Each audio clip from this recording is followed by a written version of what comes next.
Alright guys, welcome back to another Opera Omnia video where we're going to be talking about Maria, who's going to be getting her rework and her brand new FR weapon. Not only that, but we also have Ceodore, who is going to be receiving a rework alongside with the release of Maria's Intersecting Worlds event.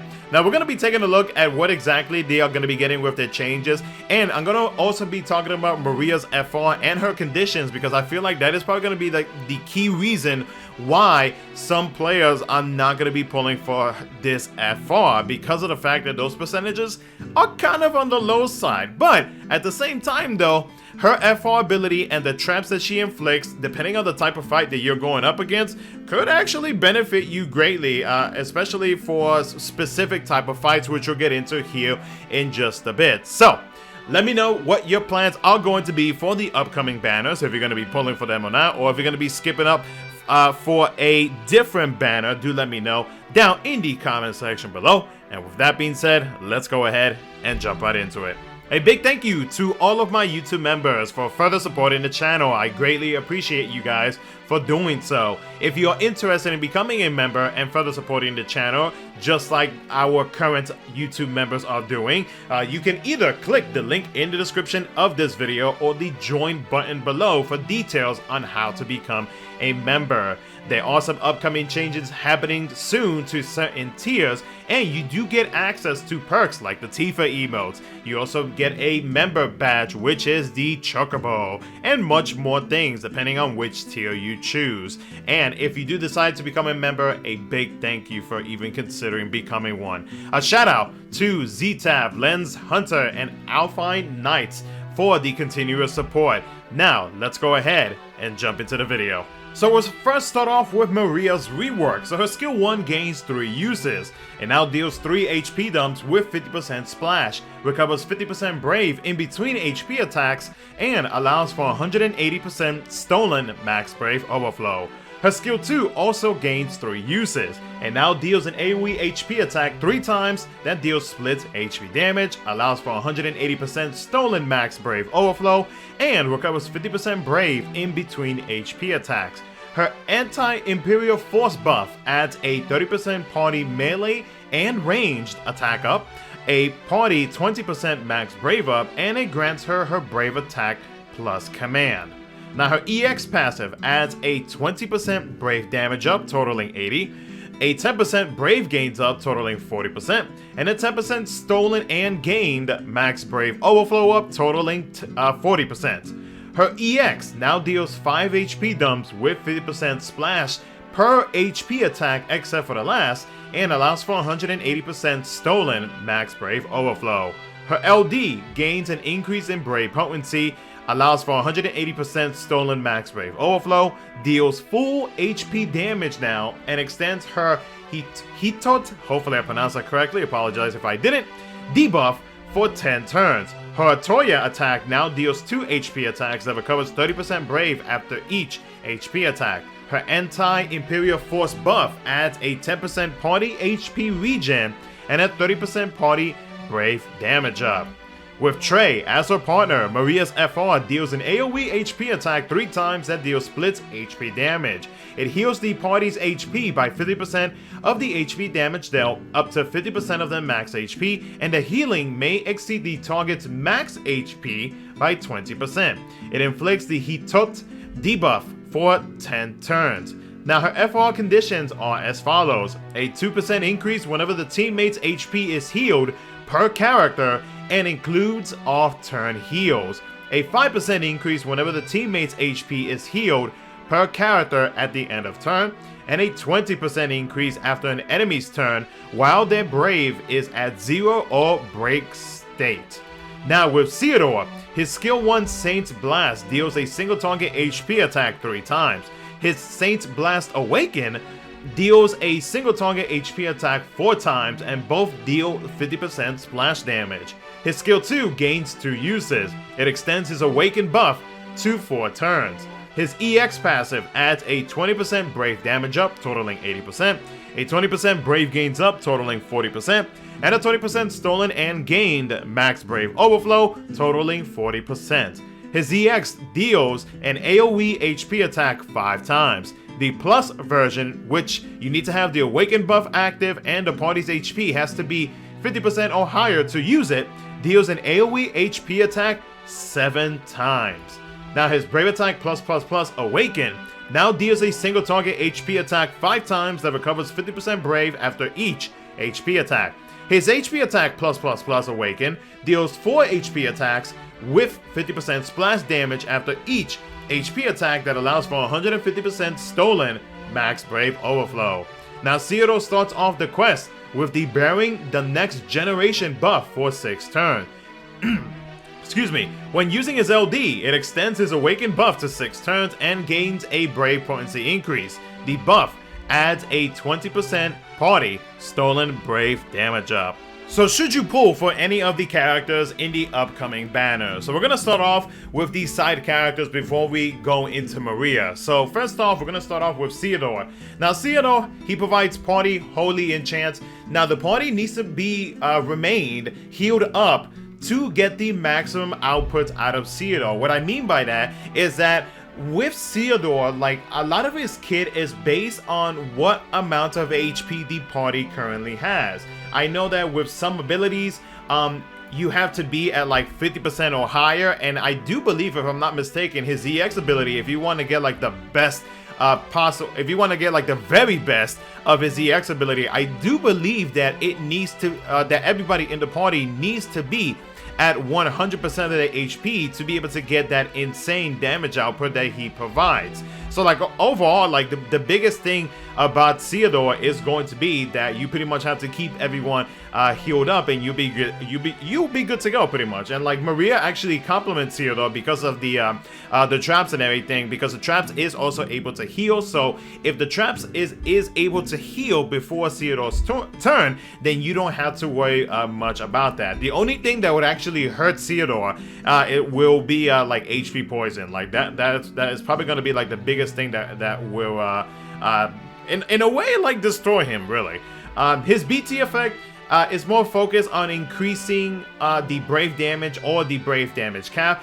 It has no HP damage cap up, so you definitely, if you want to get the highest damage output out of Ceodore, you need to make sure to pair him up with somebody who is able to provide a party-wide HP damage cap up. But other than that though, Ceodore is actually not too bad. I do think that he is pretty solid. Is he necessary to have? Not really, unless you are wanting a character that has holy attribute within their kit. That would probably be like the main reason as to whether or not you should pull for him. But like other than that, if you have no issues with keeping up with the party's HP and everything like that, making sure that they are healed up, maybe even using like call abilities to give them HP overflow, so that way you don't have to worry about it too much depending on the type of fight that you're going up against, then I would say Ceodore can definitely do some numbers, especially with the amount of HP attacks that he is going to be receiving with his overall rework. Like I do remember that Stimpy, who is a Japanese player, he uploaded a Ceodore run not too long ago, maybe roughly about a month ago, and Ceodore was definitely doing some work in some of the latest Shinryu fights. So yeah, you can definitely make him work so long as you have like the right characters to pair him up with. But like I said, if you are comfortable with the characters or your DPS characters, then I would say you could probably hold off on Ceodore until a later date whenever they decide to give him an FR and whatnot. Now with Prompto, he is a link attacker. Now that link attack will depend, if I remember correctly, on the stacks on his on one of his buffs, his pass overcome buffs. And so with that, he will be able to trigger a link attack, which is 2 HP dumps if I'm not mistaken. So there are also requirements to that link attack. I do believe that with said buff that I mentioned, it does need to be at a specific amount of stacks, which I do believe it is at 2 stacks.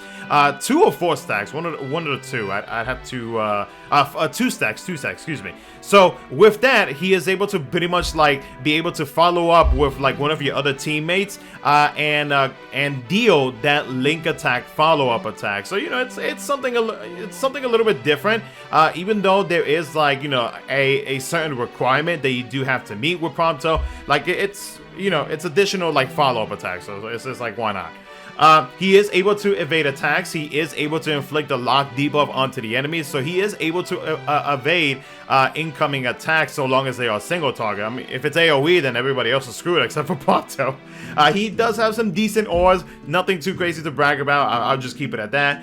His EX can actually be pretty nasty with a very high HP damage bonus. So his EX ability deals 9 HP dumps in total. So like I said, a very high HP damage bonus. Like, Prompto can definitely do some work. So long as you have like some strong brave gains, then yeah, that damage output is gonna be pretty freaking nasty. But in my opinion though, I would say you could probably hold off on Prompto. Like, I don't really think there's really anything too crazy to brag about with Prompto, so I would say just hold off on him until a later date, whenever maybe whenever they decide to give him an FR and or a BT in JP.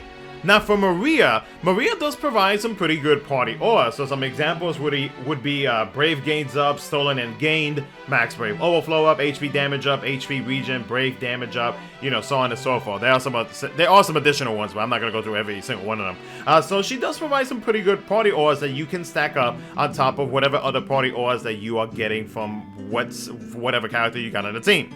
She does provide good battery and healing via her skills, depending on which skill will be the one to battery the party or heal your party, etc, etc. The traps, not only do they deal damage, but it also has a gravity effect. So the trap that she inflicts is a preemptive trap that triggers before the enemy does anything on their turn. And the convenient thing about that, with that gravity effect, is that it sets any brave amount that they have straight down to 0, and then it deals the HP attacks, so it is going to break the enemy. And of course, it also heals and batteries the party as well, so you do get a lot out of those traps. Now, her FR may not be something or it may not be an FR that a lot of players may consider passing up because of how low the percentages are. So when it comes to Maria's first condition, a 2% increase whenever a party member's HP is healed per character, and it also includes off-turn heals. So the off-turn heals is going to be on the traps, and then per character, so that's an easy 6% right there for any off-turn healing. The good thing about that though, knowing that it also works for off-turn, that can tell you that Maria's FR right there can be used for those type of fights where either the boss likes to jump in the turn order, or if the boss loves to gain a whole bunch of turns. And if you want to make sure that you want to keep your team safe, then having this FR active and the traps active at the same time can actually work very well for you. And depending on the amount of turns that the boss has, you know, you should be okay by the time you reach anybody's turn in your party. A 5% increase whenever a party member's HP is healed per character at the end of turn. So with that, you pretty much have to use an ability that will also heal the party at the same time. And then a 20% increase after an enemy's turn while their brave is at 0 or in break state. Now with this, Maria does have a debuff where at the end of their turn, it pretty much like brave saps the enemy's brave by 300% of initial brave, and it also grants that brave to the party at the end of turn. That brave damage that it deals from said debuff does not inflict break. So basically, it's just gonna make sure that it will do its best to try to consume as much of the brave that it has and convert it to your team. So like, you don't have to worry about that. But just to be on the safe side, there is a call ability which everybody has access to, which is going to be Setsu's call ability, which has the freeze debuff on it. So you can take advantage of that in case like you are running into that situation where the enemies do have brave at the end of the turn. So having Setsu's freeze ability or freeze debuff can actually come in handy when it comes to using Maria's FR. Now, what do I think about the FR? Like I mentioned, her FR can definitely be more so used for off-turn uses. And at the same time though, if you know that the bosses are going to be gaining a whole bunch of turns or jumping in the turn order, then having Maria with, let's say, core would actually not be a bad idea. The other thing that I was going to mention as well is that there have been a few Shinryu fights where the bosses even after you break them, they will gain some Brave back again. Like the recent Shinryu fight that we had in JP for Dorgan's Lost Chapter, whenever their Force ability is active, even after you break them, they will still gain 20k Brave. So we as a player would have to consistently break the bosses over and over. Maria's FR could actually work for that if we do decide to let them act, but it would definitely excel in that fight if they actually gained a whole bunch of turns. But you know, they kind of like treat it like it's nothing. So like, you know, an example like that where a boss gains a whole bunch of Brave, they love their turns and everything like that, Maria's FR would not be a bad choice to actually have. So overall, what do I think about Maria? Maria's overall solid. I don't think that she is like necessary to have, at least from what I have seen throughout, you know, like different social media outlets, from what I have seen when I talk to other JP players, so on and so forth. And from my experience on my second account, because my second account does have her FR weapon, I didn't really use her FR too much, and especially when it comes to like FRs that you have to like that have that type of condition where off turn is a thing and you actually gain or you actually increase the HP damage bonus. I do feel like with some of the other FRs, I could probably hold off on Maria if you already have other FR abilities or FR weapons that will increase the HP damage bonus with off-turn damage of any sort. So in my opinion, I would say if you already have all of that, you can probably skip Maria's FR and just wait until it gets like reran later down the line. So, but other than that though, guys, I think that's gonna be it for the video. Let me know what you guys think down in the comment section below. Hope you guys enjoy it. Thank you so much for watching, and of course a big shout out once again to all of my members for supporting the channel. Thank you so much for watching. I'll catch you guys in the next one.